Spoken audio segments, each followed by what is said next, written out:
Renardo, in a fit of rage, confronted her. Neighbors reported hearing screaming and crashing sounds, but when police arrived, they found Winter life. That argument escalated. By the next morning, arguing continued, and this time, she said Edwards hit him in the head with a laptop, grabbed a kitchen knife, and he pinned her to the ground. Jessica fought back. She hit him with a laptop. She grabbed a knife. She was defending herself. She tried to breathe, and then she stopped moving. Escalated into something no one saw coming. Kayana, the same woman who preached strength and faith, grabbed a firearm. She fired at Ronell, and then she turned the firearm on. Go on and get in the camera.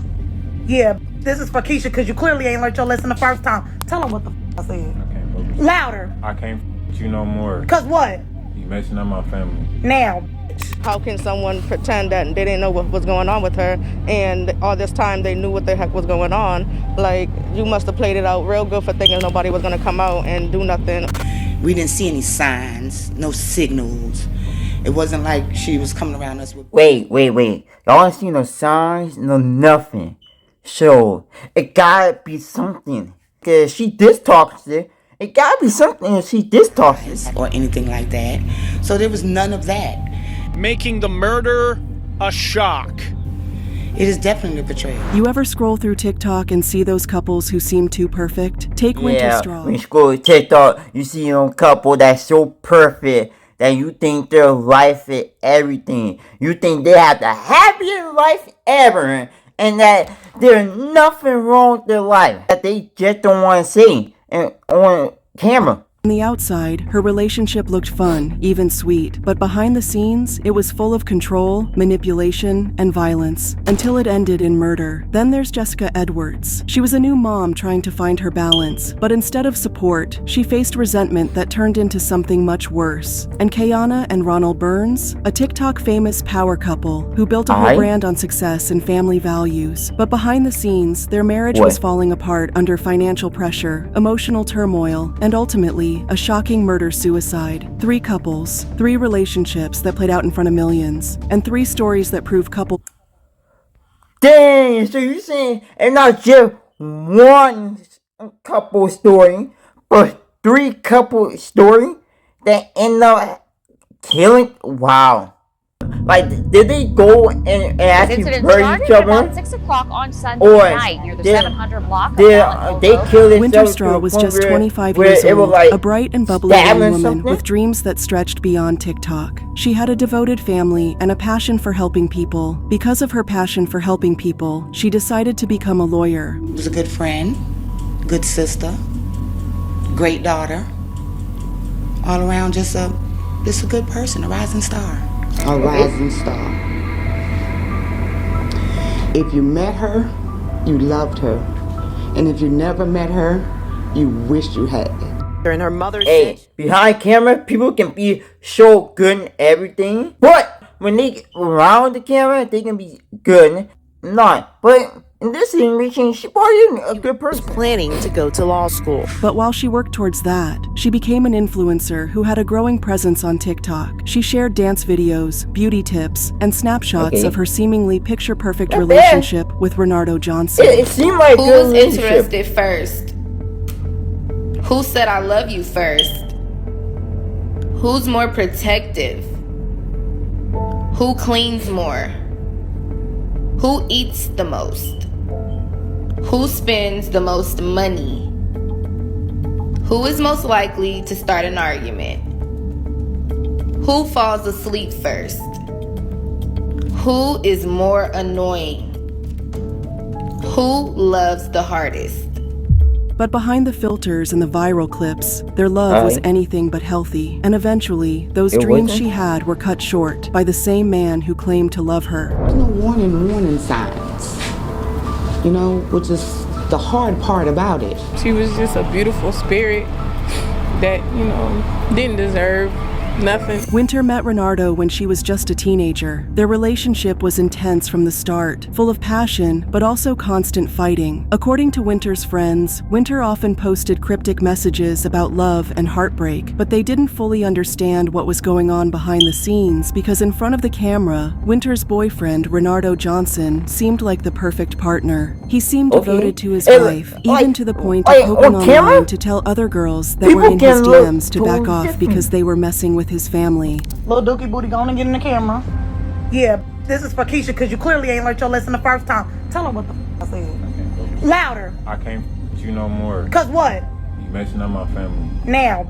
But that was just an act, and those closest to Winter began to see red flags. Small, barely noticeable at first, but they were there. Renardo was possessive. He hated the attention Winter got online. As her TikTok so you tell me he hated that she got so much followers, so much people liking her content, and that she getting all the attention, and he ain't getting, wow. I think he's jealous of her fame and what she loved to do. So did his paranoia. He would check her phone, question her about messages, and guilt trip her into spending less time online. But her family saw none of this because Winter kept it hidden. And We didn't see no signs, no signals. It wasn't like she was coming around us with black eyes or anything like that. So there was none of that. Making the murder a shock. It is definitely a betrayal. As Renardo became more and more obsessed with controlling Winter, their fans on TikTok began to notice the toxic pattern in their relationship and started commenting that Winter needed to leave him for her own safety. But in response, Winter and Renardo made a TikTok making fun of the people who were trying to advise her to stay away from him. I'm still alive. I'm still alive. I'm still alive. I'm still alive. They were just trying to help you. But behind the scenes, Renardo was getting even more paranoid, accusing Winter of encouraging the men in her comments section by posting videos they could thirst over. Winter, of course, didn't see it that way. TikTok was her job. It was what put food on the table. So to her, she was just doing her job. One night, after an explosive argument over a TikTok post, Renardo snapped. Winter had posted a TikTok hinting at a breakup, a video that would be her last. Renardo, in a fit of rage, confronted her. Neighbors reported hearing screaming and crashing sounds, but when police arrived, they found Winter lifeless, her life extinguished in minutes. This was not 3 minutes? Just because she's doing her job? Wow. For one, if you didn't like what she was doing, why did you even decide to date her? And you were in content, and then you start realizing the attention and start realizing the fame she gets, then you start being jealous and not liking it, then why date her in the first place? a spur of the moment thing. The young man, it was premeditated. He thought about his actions and he carried them out. Renardo had attempted to take his own life afterward, but survived. He later confessed that he couldn't bear the thought of Winter leaving him, saying if he couldn't have her, no one could. Because this man looked me in my eyes all the time. And whenever... So you saying you couldn't have her, then nobody have her. But why take your life out at the point too? It doesn't make no sense how a passionate, possessive person like you could be nice one day, then upset next day. I would talk to him, I'd say, I'm giving you my child, a wholehearted, bubbly personality, and that's how I'm gonna get her back. Winter's mother was devastated, shattered, betrayed by the man she had once welcomed into her home. A man who promised her he would return her daughter to her exactly as he'd met, laughing and happy. You lie. He always assured me he would never do anything to her. You lie. She says Winter's death has given the family a new purpose. We want to make it clear, real clear. Domestic violence is not a joke. Instead, she came home in a body bag. Winter's death hit her family hard. They were a close-knit family who couldn't understand how they could have missed that she was suffering and needed their help. When people think of Winter, I want them to think of just a sweet, innocent girl who was out here trying to make her mom proud, make her family proud, and just to do what she loved most. Observation of my family. And so she was my little sister. And so it just hurt me so bad because I wish I was there for her. I was right down the street. I just wish she would have called. Her death was yet another reminder of how toxic love can be deadly, and her family was determined to make sure it wasn't in vain. It's not something that we should take lightly. For those of you that are posting on Facebook and doing all that unnecessary stuff, I don't care what a person does to you. You don't have the right to take her life. Right? You don't have. Bro, tell your mom in the chat, because your mom is right. It no matter what this person did to you, alright? No matter what, there's no reason to take someone's life. There's no reason Put your to hands people. on nobody. Tuesday was the anniversary of the night But Winter was no lost to another reason case to of go domestic violence and in murder this state. someone Her because coworkers you wanted to use that day accusing to or bring assuming light to the love that she shared she instead. is doing And Winter this, wasn't the only one who and believed she was she's doing all safe. this. Jessica Edwards You thought she was accuse and too. assume, This is a but shame she's doing that these TikTok. girls and these babies and these kids, these mothers, we have to grieve because Yeah. somebody decided they wanted to take God into their hands. Thinking that they're God and think that, nah, I'm a ruler. I'm the rightful ruler of you. Nah, no. It's too much. Friends and family are still searching for a missing mother from South Windsor. They gathered at Hartford at Riverside Park today to continue looking for Jessica Edwards. It's been a week since the 30-year-old was last seen by her family. Jessica Edwards was the kind of person who lit up a room. If you knew her, you loved her. If you didn't, you probably wished you did. Jessica graduated from East Hartford High School in 2009, then went on to Eastern Connecticut State University, where she earned her bachelor's degree in English. But she didn't stop there. She had a heart for helping people, so she got her master's in social work from Simmons College in Boston. And that still wasn't enough. She wanted to work in healthcare, so she went back to school to get a degree in respiratory care at Manchester Community College. She was literally days away from graduating, but she never got to walk across that stage. Somewhere along the way, Jessica met Taj Hutchinson. He was 8 years younger than her, just 22 at the time of her death. It's unclear exactly how. Come on. 8 years younger? Bro, you're thinking a 22-year-old.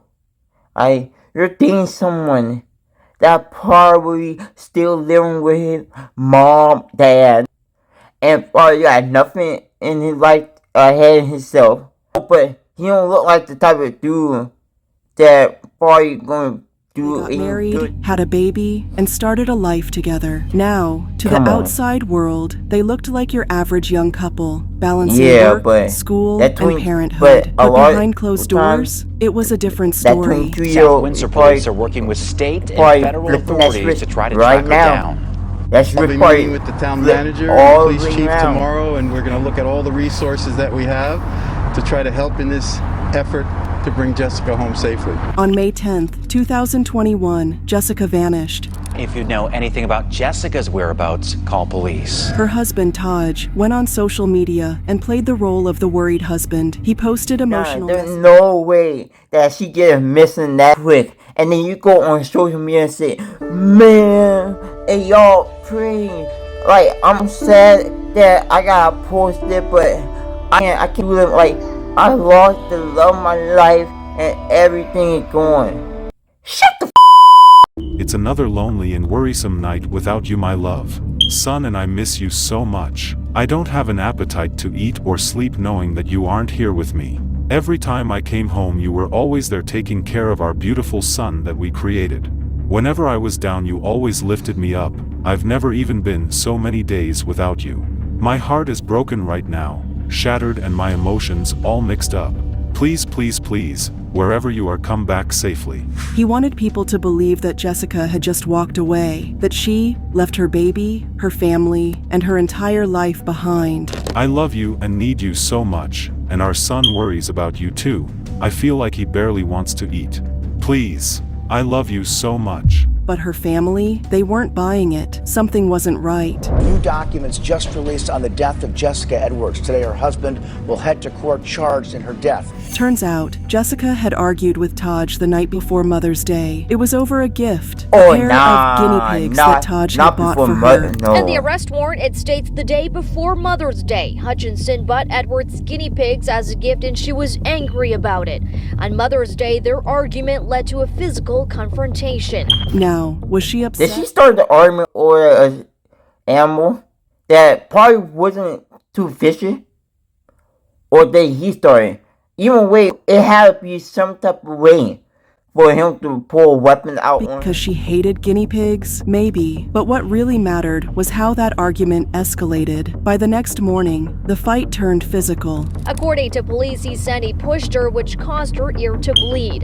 The next day, on Monday morning, according to the warrant, their arguing continued, and this time, she said Edwards hit him in the head with a laptop, grabbed a kitchen knife, and he pinned her to the ground. Jessica fought back. She hit him with a laptop. She grabbed a knife. She was defending herself, but Taj was bigger and stronger. He pinned her to the ground, kneeling on her neck and back, just like what happened to George Floyd. She struggled. She tried to breathe, and then she stopped moving. And eventually, she stopped moving and died. Yo, if you're still watching, hit that subscribe button. Let's get to 500 subs. Y'all won't believe what happened next. Later that same day, Edward's sister went to Hutchinson's home on Cinnamon Springs Road in South Windsor.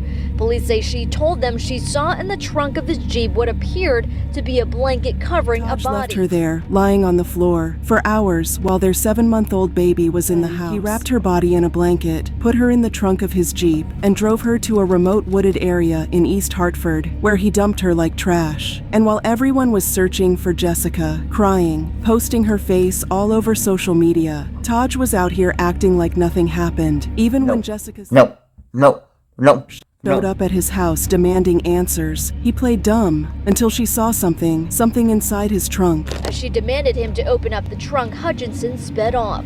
She also told police she found divorce papers filled out by Edwards but was never filed. It was a body, wrapped up. She screamed at him to open the trunk, but Taj panicked. He sped off before she could do anything. Oh yeah, In the he panicked. documents, he went on to If say she he found drove out to a that her random sister GPS in there, location and dragged the body he going to a jail. wooded area, And which is he where not trying Edwards to was be eventually behind found bars. on Friday by Driver Road in East Hartford. And that's when police really started looking at him. How can someone pretend that they didn't know what was going on with her, and all this time they knew what the heck was going on? Like, you must have played it out real good because nobody was going to come out and do nothing. Taj's story kept changing. And he was the First, last he person said Jessica had there. left with friends. So, then when you he said she become the got last aggressive person and he was at a just defending suspect, himself. everything Jessica crime, Edwards was then first everybody discovered gonna missing know May it was 10th. you. Her husband, Because 22-year-old there's no Taj way Hutchinson, that her initially sister could've claimed done it she if got she into a just car that realized morning it. with friends Yeah. and never And returned. you were nervous. Police doubted that story and searched areas in South Windsor,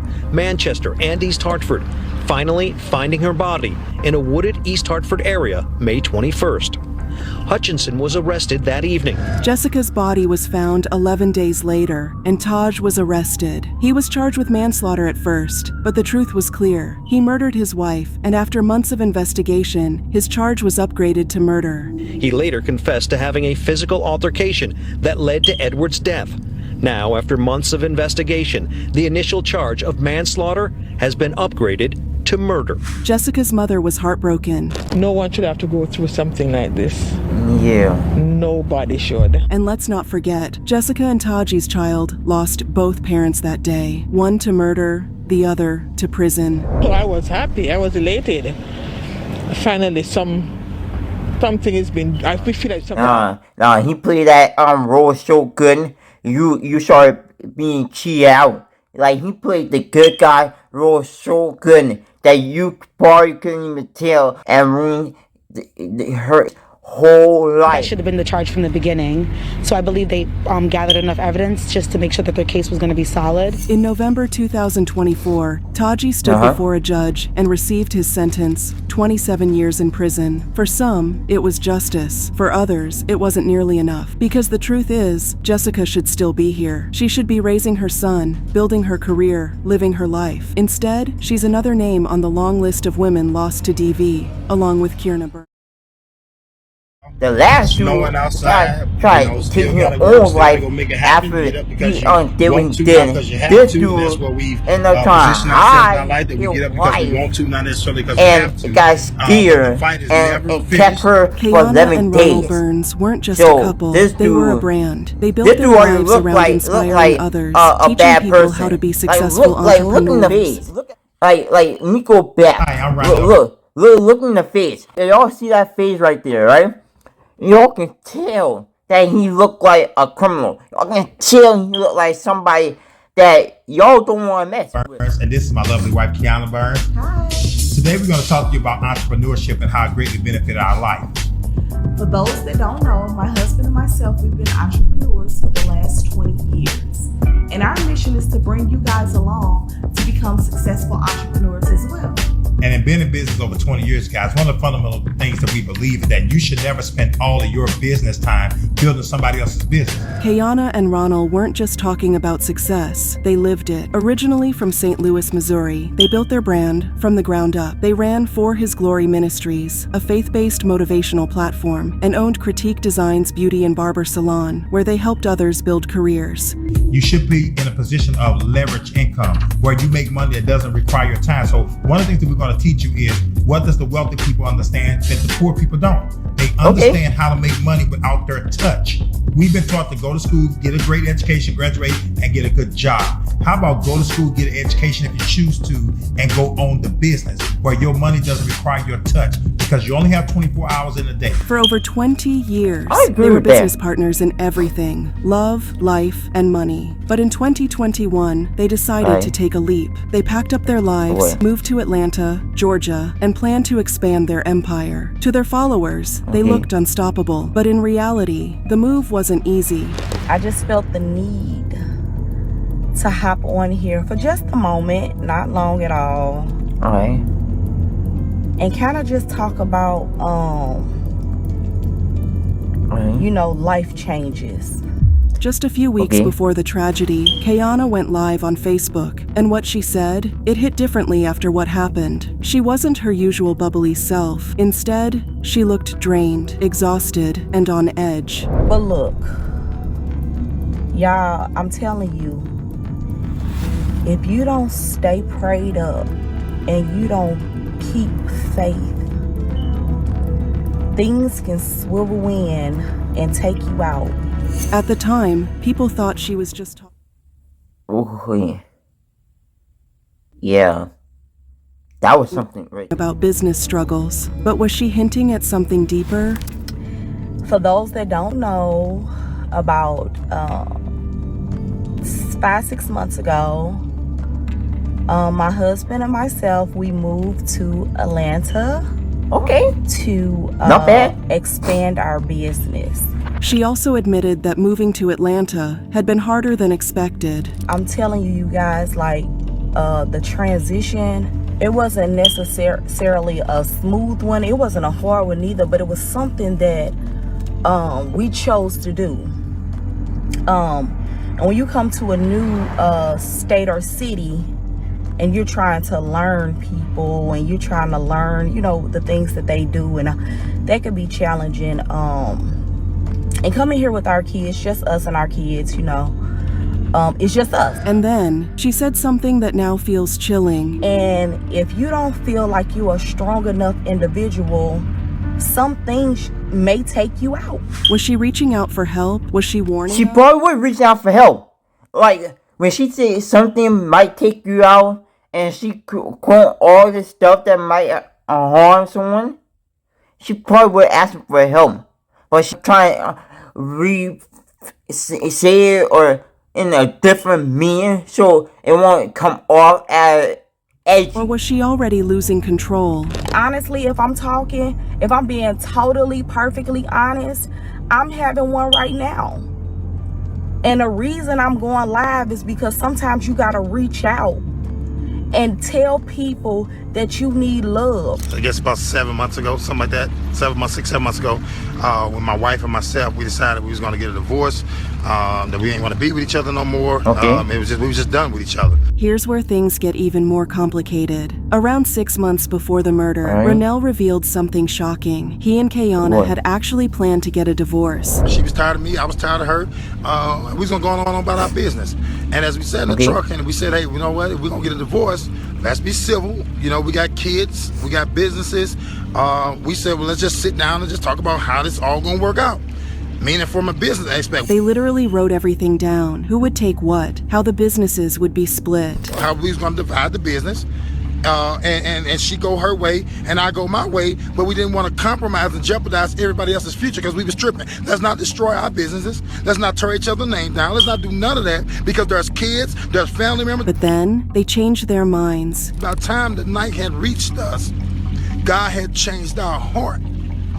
And I start thinking back to Jesus when he was on the cross. They stayed together, but had they already crossed a point of no return? On November 6, 2021, something snapped. Inside their luxury apartment in Sandy Springs, Georgia, an argument escalated into something no one saw coming. Kayana, the same woman who preached strength and faith, grabbed a firearm. She fired at Ronell, and then she turned the firearm on herself. When police arrived, they found both of them dead.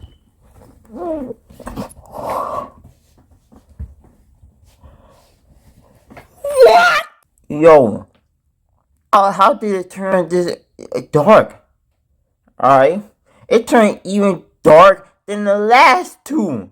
This turned even dark. A murder-suicide. No history of DV. No past police reports. No warning signs, except for that eerie Facebook Live. So what really happened between Kayana and Ronell? Some say it was financial pressure, that starting over in a new city put too much strain on them. Some believe their marriage was broken long before the move, and staying together only made things worse. And some think Kayana had reached a breaking point, one she never spoke about until it was too late. If you want more crazy reaction, subscribe now.